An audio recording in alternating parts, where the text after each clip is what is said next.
আমাৰ BPF দল তৰফৰ পৰা যেহেতু আমি NDA-তে আছোঁ, আমি আনুষ্ঠানিকভাৱে যোৱাকালি আমাৰ মাননীয় মুখ্যমন্ত্ৰী ডক্টৰ হিমন্ত বিশ্ব শৰ্মাক আমাৰ দলৰ পৰা আমি সমৰ্থন আগবঢ়াইছোঁ আৰু বহুত প্ৰতীক্ষিত আমাৰ মুখ্যমন্ত্ৰীক অহাকালি আমি আনুষ্ঠানিকভাৱে আমি পাম। খুবেই ভাল লাগিছে আৰু আমাৰ ডক্টৰ হিমন্ত বিশ্ব শৰ্মা ডাঙৰীয়াৰ নেতৃত্বত যোৱা 5টা বছৰে আমাৰ ৰাজ্যখনত তেওঁ যেনেকুৱা ধৰণৰ উন্নয়নমূলক কাম কৰিলে, যেনেকুৱা ধৰণে আমাৰ সাধাৰণ মানুহবিলাকক সহায় কৰিলে, তা আমি আশা ৰাখিছোঁ অহা দিনবিলাকত আৰু ইয়াতকৈ বেছি তেখেতৰ নেতৃত্বত কাম হ'ব। বিশেষভাৱে আমাৰ BTCত আমাৰ বহুতখিনি উন্নয়নমূলক কাম কৰিবলগীয়া আছে, বহুত অনুষ্ঠান প্ৰতিষ্ঠান বনাবলগীয়া আছে। সেইখিনি আমি আশা কৰিছোঁ এইবাৰ নতুন চৰকাৰে সেইখিনি কৰিব। আপোনালোকৰ বিধায়িনীগতৰ বৈঠক অনুষ্ঠিত হৈ গ'ল নেকি? আৰু যদি হ'ল দলপতি বা উপদলপতি তেনেকুৱা ধৰণৰ আমাৰ আনুষ্ঠানিকভাৱে তেনেকুৱা ধৰণৰ হোৱা নাই। সম্ভৱ কাইলৈ আমাৰ হোৱাৰ এটা সম্ভাৱনা আছে। আমাৰ দলৰ সভাপতি তেখেতেও আজিহে আহিব, গতিকে তেনেকুৱা ধৰণৰ আনুষ্ঠানিকভাৱে বৈঠক হোৱা নাই। গতিকে ছিনিয়ৰ মেম্বাৰ হিচাপে যিখিনি দলীয়ভাৱে ইয়াত সভা সমিতিবিলাকৰ উপস্থিত থাকিব লাগে, মই নিজেই থাকি আছোঁ। আমাৰ ফালৰ পৰা সেইখিনি আমি কৰি আছোঁ। পূৰ্বতেও BPF অসম মন্ত্ৰীসভাত আছিল, তেতিয়া মন্ত্ৰী আছিল। এইবাৰ অসম মন্ত্ৰীসভাত কেনেধৰণৰ প্ৰত্যাশান? 10গৰাকী 11টা সমষ্টিতে খেলি 10গৰাকী, ভাল এটা সংখ্যা। যিহেতু এইবাৰ আমাৰ BJP দলৰ পৰা প্ৰায় 82জন বিধায়ক তেওঁলোকে আনিছে আৰু আমাৰ AGPৰ পৰা 10জন আৰু আমি BPF দলৰ পৰা 10জন। গতিকে যিহেতু সীমিত মন্ত্ৰীসভা হয়, আমি আশা কৰিছোঁ এইবাৰ আমি 2জন পাম।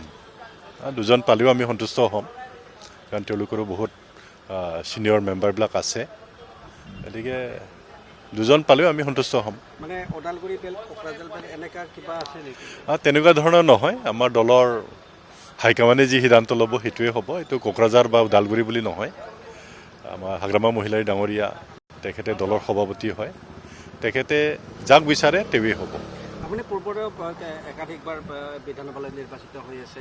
বিধানসভা যিটো সদন এতিয়া সলনি হ'ল, নতুন যিটো বিল্ডিং, সেই বিল্ডিঙত কেতিয়াবা আহিছেনে? নহয়, যোৱাবাৰ যেতিয়া 5টা বছৰ আগত আমাৰ লাষ্ট ছেশ্যনটো সেই হলতে হৈছিলে। আমাৰ সৰ্বানন্দ সোণোৱাল ডাঙৰীয়া যেতিয়া মুখ্যমন্ত্ৰী আছিলে, একদম লাষ্ট ছেশ্যনটো সেইটো সদনত বহিছিলে আৰু মই তেতিয়াও উপস্থিত আছিলোঁ। আৰু আজিও অলপ ঘূৰি চাইছোঁ নতুন কিবা সলনি হৈছে নেকি বুলি। সলনি কৰিছে যথেষ্ট, আৰু এইবাৰ সুযোগটো পাম নতুন হলত বহিবৰ কাৰণে। বিধায়িনী দলৰ বৈঠক গুৱাহাটীতে হ'বনে? নাই, আমাৰতো গুৱাহাটীতে হ'ব, যিহেতু হাগ্ৰামা মহিলাৰী ডাঙৰীয়া আজি অহা কথা গুৱাহাটীত। গতিকে তেওঁ আহিলে আমাক খবৰ দিব। তেওঁ আহি পালে আমি আলোচনাটো কৰিম। এনেইতো আমাৰ নৰ্মেলি আমাৰ বড়োলেণ্ড গেষ্ট হাউচ আছে, আমাৰ সকলোখিনি সুবিধা তাত আছে, হ'লে তাত হ'ব, বা হাগ্ৰামা মহিলাৰী য'ত বিচাৰে তাতে হ'ব। এনেইতো আমাক প্ৰতিটো বিধানসভা সমষ্টিৰ পৰা 400জনকৈ আনিব দিয়া হৈছে। গতিকে আমাৰ 10টা বিধানসভা সমষ্টি আছে, 10টা বিধানসভাৰ পৰা আমাৰ BPF দলৰ আৰু BJP দলৰ যিহেতু যৌথভাৱে আমি ইলেকশ্যন খেলিছিলোঁ, আমি মিক্স কৰি আমি আনিম।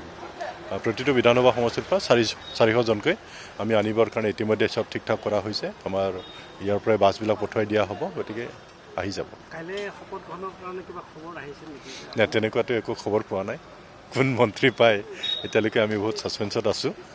যোনেই নাপাওক, নাপালেও একো আপত্তি নাই, কিন্তু দায়িত্ব পালে নিষ্ঠা সহকাৰে কাম কৰিম। মাত্ৰ BPFৰ পৰা 2জন মন্ত্ৰী আপোনালোকৰ এইমতে কাম। না, আমিতো দেখা পাইছোঁ তেওঁ BJP দলৰ পৰা যিহেতু 82জন বিধায়ক আছে, যথেষ্ট সংখ্যক আছে, তেওঁলোকৰো বহুত ছিনিয়ৰ মেম্বাৰবিলাক ইলেক্টেড হৈ আহিছে। গতিকে মই ভাবোঁ AGPৰো 10জন আছে, আমাৰো 10জন আছে, খুব বেছি 2জনকৈ দিব, তাতকৈ খুব বেছিকৈ নিদিব।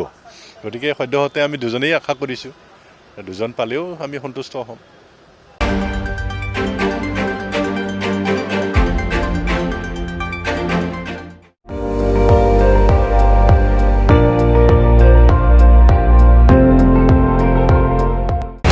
আপুনি চাই আছে ND24, সৰ্বশ্ৰেষ্ঠ নহয়, সৰ্বোত্তমৰ দৌৰত।